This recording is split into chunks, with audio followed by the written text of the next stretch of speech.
BitTorrent hacks! My name is Michael Brooks, and we are here we are pirates, we are hackers, and we like BitTorrent. Our motivation for this project is to improve the protocol. A part of this is to educate people on the weaknesses. Here's my co-speaker, David. My name is David Aslanian. I'm a programmer, and I test avionics software. I may have worked on some of the products that some of you have flown here to. With? This is my trophy room. These are companies I have hacked. This is my Millworm page. My number is 677. The BitTorrent protocol is now 7 years old. The protocol has become widely successful in a very short period of time. But with this success has come growing pains. The protocol, originally envisioned by Bram Cohen, is fairly secure. Vulnerabilities have been introduced by people trying to do things with the protocol it was never meant to do, such as private networks and encryption. Most vulnerabilities identified by the CVE, or Common Vulnerability Exposure System, more than 37 vulnerabilities are identified. 37,000 vulnerabilities are identified by CVEs. Most CVEs fall into specific categories and are given a common weakness enumeration, or CWE number. For instance, all SQL injection vulnerabilities are CWE 89. In the current BitTorrent specification, there are 3 CWE violations. In order to understand the vulnerabilities, you must first understand the protocol. All right, so I'm going to go over some of the basics of the BitTorrent protocol here. All the data used in BitTorrent communication is B-encoded. The 2 simple data types are shown here. The first one that you see is an integer. The second one that you see is a string. As you can notice with a string, the size of the string precedes the colon. And with the integers can be of any size. They start with an I and end with an E. The next data type is a list. This example shows a list that contains 1 number and 2 strings. Pretty simple. The fourth and final data type is a dictionary. This is very similar to a Python dictionary. This dictionary shown here contains a single integer and 2 strings. Dictionaries access their members using strings, whereas lists access their members using numerical indexes. This is a torrent file. These 4 data types that I just showed you can be used together to create more complex data types, such as irregular trees, such shown here. For instance, the first step in starting a torrent is obtaining the torrent file, obviously. The torrent file uses B encoding, as we just described, to build a data tree. A couple things to notice about this data tree. All the leaf nodes in this tree are either integers or strings. Another thing to notice is the announce list subtree. That's a list of all the trackers that the torrent can connect to. Also notice the pieces part of the info subtree. It contains SHA-1 hashes of all of the chunks of the file that will be transferred. During client tracker communication, torrents are identified by their info hash, which is a SHA-1 hash of the info subtree of a torrent file, shown highlighted in yellow here. One thing to note is that the list of trackers, as well as some other information about the torrent, can change without the info hash ever changing. Immediately after opening a torrent file, your BitTorrent sends a scrape request, which looks like this, to the tracker, to one of the trackers that is listed in the torrent file. The scrape request is a simple HTTP GET. Then the tracker responds with statistics about the torrent, including the number of people who have downloaded the file, the number of people who are seeding and leashing the file, and that's pretty much it. The next thing your BitTorrent client will do is it will send an announce request to the tracker. The announce request sends more information about your client. For instance, in this announce request, the event is started, as you can see most of the way down there. For example, if you just completed a download, the event would be completed. And 0 bytes have been uploaded and downloaded in this announce request. Another important thing to notice is the port number, which the tracker will use when identifying this client in an announce response. This is an announce response. What the announce response does is it gives the client a list of peers that it can connect to. The peers, as you can probably see, are not B encoded. Instead, it is a binary representation of the IP address and port pairs. At this point, now that the BitTorrent client has a list of peers, it's going to begin a series of handshakes to establish connections with other peers in the swarm. The first packet of a handshake is going to be a UDP Ping Request, as shown here. This is the response to the UDP Ping Request. Once the client receives this UDP Ping response, the client knows that the remote peer is available, not firewalled or behind a NAT or otherwise unreachable. There are many other packets, UDP packets, that will be sent before any sort of file transfer begins. In addition, there are extensions to the BitTorrent protocol that allow things like chat to occur after the handshake is complete. Take a swig of Jameson. Yar.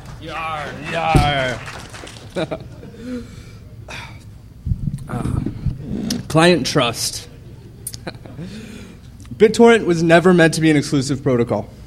As a result, 2 vulnerabilities were created. The first one is CWE 602, client-side enforcement of server-side security, or better known as client-side trust. With every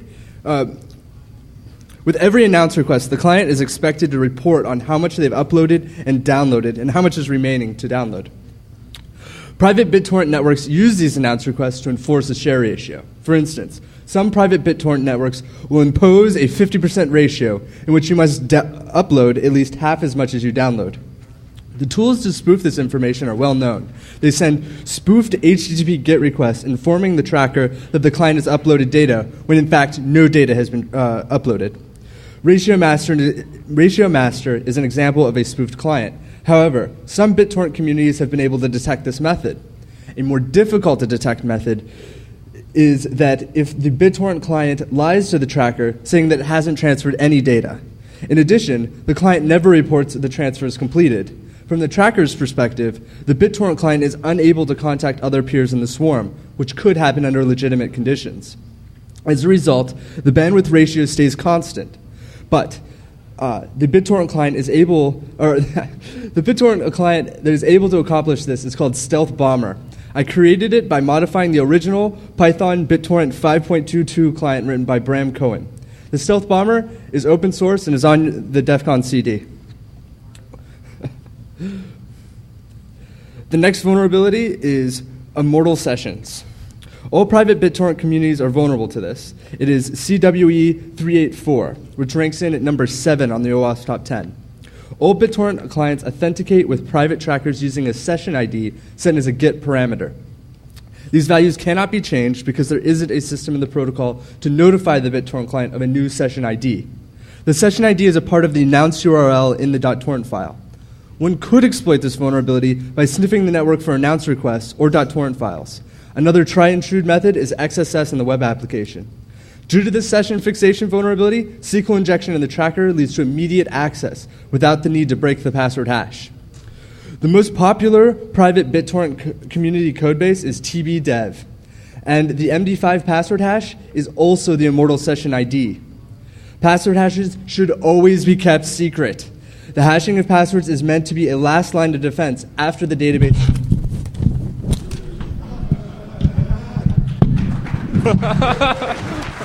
Thank you. More Jameson! Oh.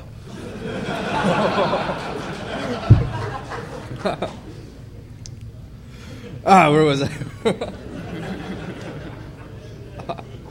All right. DMCA bots. How do you get busted? Just out of curiosity, how many people in the crowd have gotten a DMCA violation? Quite a few of you. When I asked at Black Hat, no one raised their hand. I'm like, oh, you guys aren't pirates. Another client-side trust issue is that a number of seeds for the torrent is calculated by looking at the number of requests which have recently set an event as completed. It is trivial to inflate this number by forging announce requests. Just because a torrent has a lot of seeds doesn't mean it's good. In fact, it could be a trap laid by a DMCA bot. Announce requests are important to anti-piracy software. As it these automated bots will download torrent files of copyrighted material in question and periodically contact the announce server, obtaining a list of IP addresses. The DMCA bots will connect to you, pretending to be a normal BitTorrent client, attempt to download a chunk of the copyrighted evidence to use in court. PureGuardian is a popular peer-to-peer plugin that prevents you from contacting to known DMCA bots. PureGuardian is similar to a real-time blacklist used to fight spam. I don't like PureGuardian at all. IP addresses are very cheap, and proxy servers are free. Unfortunately, the safest method to avoid anti-piracy bots is to use private BitTorrent networks. Demonoid is invite-only. However, Demonoid users will get DMCA violations. This is because the community is too open. Other communities, such as waffles.fm and what.cd, are very exclusive. I don't think any one of these communities will ever get a DMCA violation. The third vulnerability to affect BitTorrent falls under CWE 300. Channel accessible by non-endpoint, or better known as man-in-the-middle. This is a vulnerability in the message stream encryption protocol used for BitTorrent encryption. This is not the first security problem that affects MSE. A company by the name of IPOC is able to detect and throttle MSE traffic using deep packet inspection. Furthermore, a research paper entitled Attacks on Message Stream Encryption goes over many problems with MSE.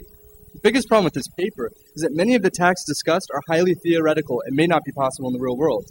To make matters worse, no source code has been provided to otherwise prove or verify any of the attacks presented.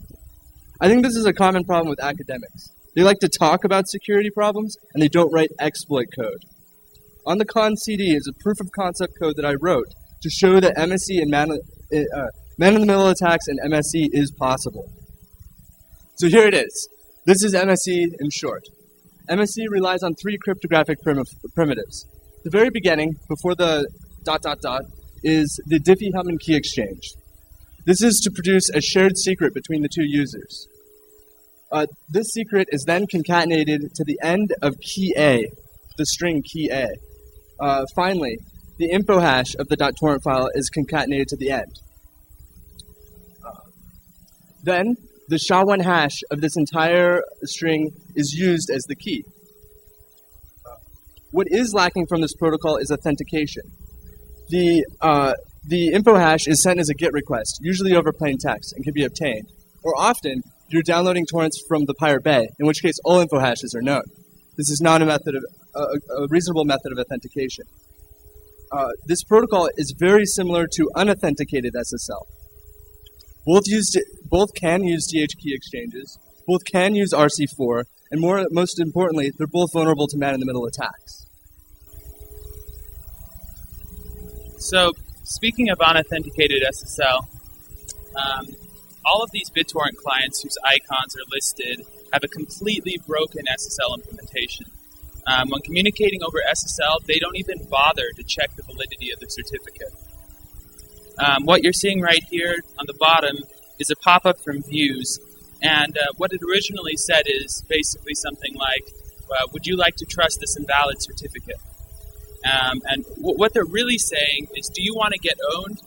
And I think, unfortunately, the answer for most users would be yes, because most users aren't going to understand the subtleties of what this pop-up box even means. Views also fails to check the certificate, but rather claims all certificates are invalid, which is just as bad. These are not problems in the SSL library. They're problems in how the SSL library is being used. This is like the Xfiles. Trust no one, not even your certificate authority.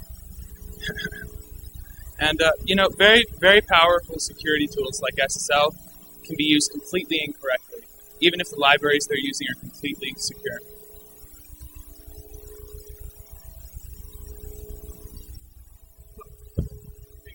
So, while working with the Python BitTorrent client, I found some awesome code comments. The first one is, this function is a boat made of shit floating on a river of shit. The next one is, Azurius sucks equals choke. I'm not shitting. Yeah. Great stuff. Great stuff. I don't know if Bram Cohen wrote that, but it'd be funny. Okay, attack surface.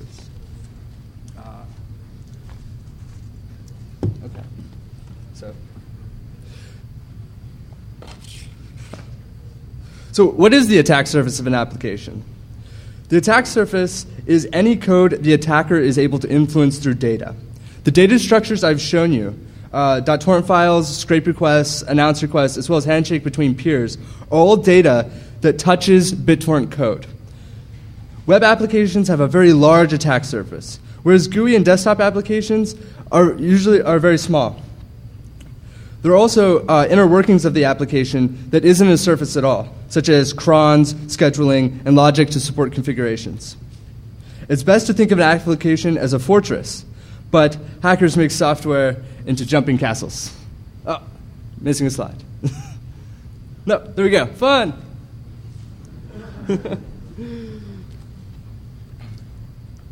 Okay. Any data that the attacker controls is called tainted. If a variable containing tainted data is passed to a sensitive function, otherwise known as a sink, then a vulnerability is created.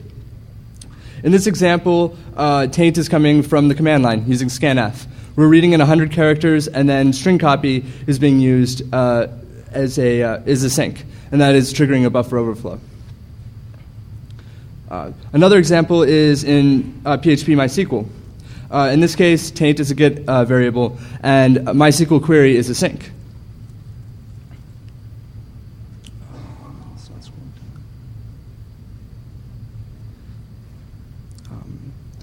Input validation is a way of taking tainted data and making it safe to use with a sink. In this case, we're using int val, passing it to get before entering the query, making sure that it's a number.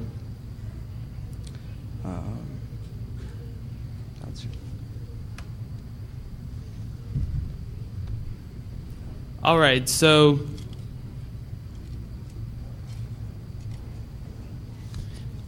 we did a lot of fuzzing with BitTorrent clients. And we were looking into possibly any tools that are already out there to help us fuzz this application, to fuzz a variety of applications. And one of the tools that we ran into was Peach. Peach is a popular fuzzing framework. And let me diverge for a little bit here. What you're looking at is another .torrent file displayed as a tree. What our fuzzing framework does, our fuzzing framework is not Peach, but it uses Peach. What our fuzzing framework does is it traverses this tree with a recursive function, and whenever it finds a leaf node, it inserts juicy fuzz data in place of the original data. Like, for example, once we get to the length node under the info subtree, we see that it's an integer, and then we query Peach for nasty integers that we can insert into the torrent file at that point. And that becomes one fuzz test case.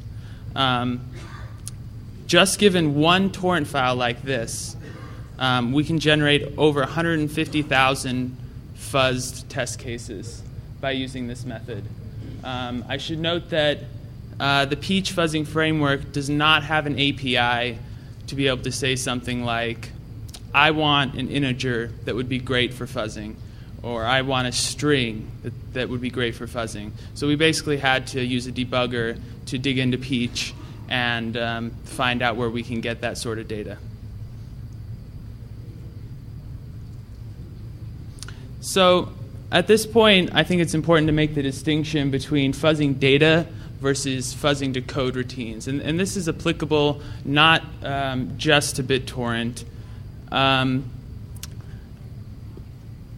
the example at the top here, you can see data being fuzzed. The encoding is correct for the first two examples under fuzzing data. However, the data itself is what's being fuzzed. In the first case, we're fuzzing for format string vulnerabilities.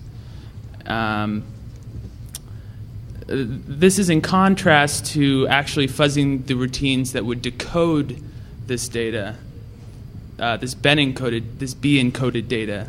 And so for the first example on the bottom of the slide, you can see that we corrupted the size of the first string tiny to see what would happen when the decode routine comes across an invalid size of a string. Below that, it's the same thing, just vice versa. One important thing to note is when you find a memory corruption vulnerability in a lower level, in the encoding level, the vulnerability would appear in multiple places in the application. For instance, B decoding routines exist when you're opening .torrent files, when you're communicating with the tracker, as well as handshakes. So all three of those interfaces would be vulnerable to the buffer overflow, and it would be up to the choice of the hacker where to exploit it. So our approach to fuzzing is a little bit different than Peach's approach to fuzzing, as you may already have inferred. What you're seeing here is what they call a Peach PIT file. Peach is good because it has a lot of pre-made tools that are useful for fuzz testing a variety of different types of software. Peach is bad because you still have to know a lot about the protocol in general and or the file type that you're fuzzing. And it can take a lot of time to track down the documentation, or if there is no documentation, you might even have to reverse engineer the protocol before you can even start this process.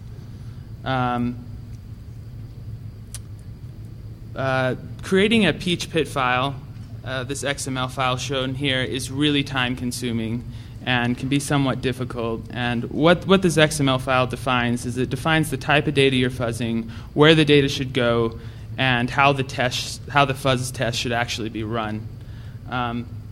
The biggest reason we specifically can't use Peach is because it's not good at modeling irregular trees, such as all of the B encoded data types that we've shown you thus far. It has an ability to represent binary trees, but that's hardly ever useful in the real world. So now we're going to talk a little bit about code coverage. All of these products have something in common, and that is that they're all safety critical applications. Code coverage has likely been used in the testing process of each of these products, even the robot from RoboCop, obviously. And the reason that is because code coverage is really good at finding certain types of bugs. It's really good at quantifying how good your tests are. And like, for example, in safety critical industries like the aerospace industry, you have to show that your code base was thoroughly tested. And what code coverage does is it provides visibility into what your tests are actually doing. And it also provides a way to indirectly quantify the quality of your testing. This is really important in fuzzing because fuzzing can be like shooting in the dark. You don't really know what your fuzz tests are doing as a whole, and code coverage can provide much needed visibility into what fuzz inputs are actually covering parts of the application that you're interested in, basically your attack surface.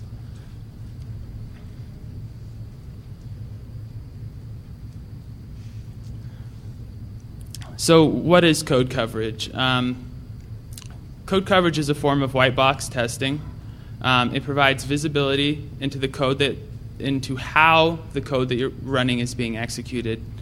And from an attacker's standpoint, it allows you to test more of your attack surface It allows you to identify your attack surface and attempt to increase how much you're testing that attack surface. And there's many different types of code coverage metrics, and there's many different ways that you can get code coverage data. For example, we have statement coverage, which is pretty simple. How many statements were executed? We have decision coverage, which is how many control flow structures, like if statements, took both their true and false pass. We have condition coverage, which is how many conditions within each decision evaluated to both true and false. So in this context, the condition refers to a Boolean sub-expression, say within an if statement. And then the new concept here is sync coverage, which is how many syncs have I executed. And we're able to infer this metric from statement coverage. So what we do is we look at the output from a source code analysis program, like, for example, the open source code analysis program RATS, and determine what percentage of the syncs that we're interested in have been executed during a run of a specific test or a set of tests. And just to provide a graphical example, this is a statement coverage report produced by LCOV. LCOV is a HTML front end to the GCOV application, which comes with GCC. So there's a couple caveats that you have to be aware of when trying to interpret code coverage metrics. One of them is that just because you've executed code does not mean that you've tested code.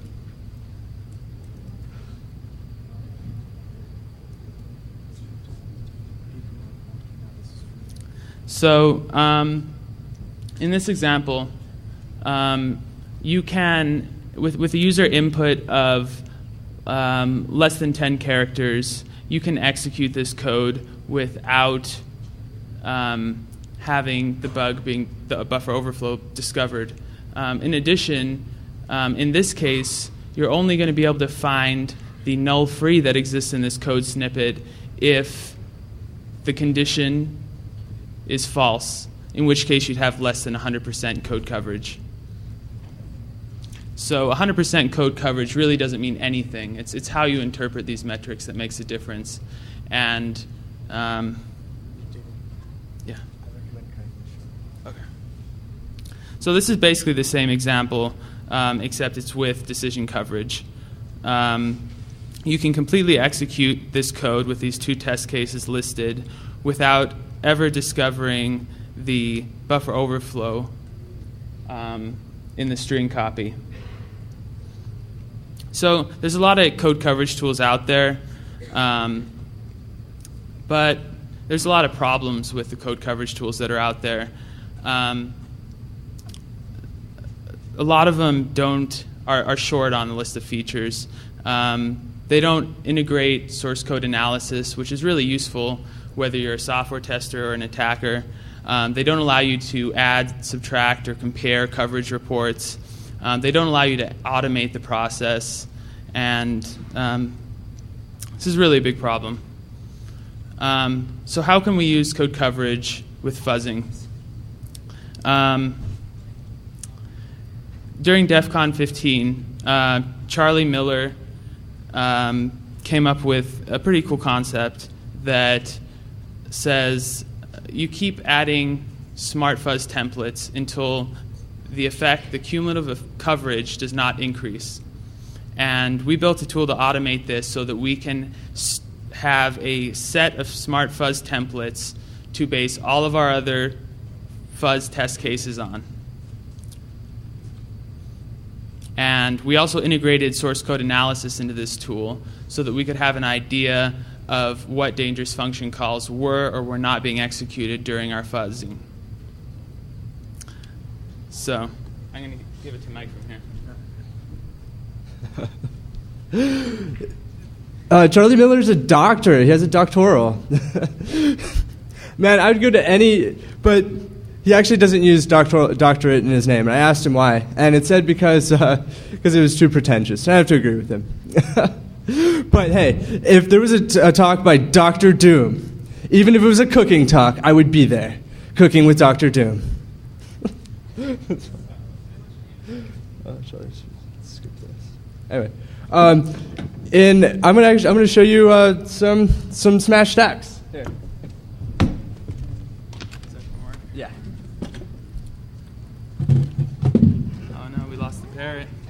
All right. So this is the fuzzing application. I've set it to a very special place in the test cases, and I hit enter. That's a stack trace, and more to come. What it's doing is actually it's multi-threaded. We have about 32 threads running. Fucking segfault, bitches. This hit at like 2 a.m. I did this on purpose. Not all of them are crashing, but a lot of them are. I was screaming and jumping up and down with excitement, and the apartment above me, they're hitting the floor. Quiet down! I'm just like, yeah!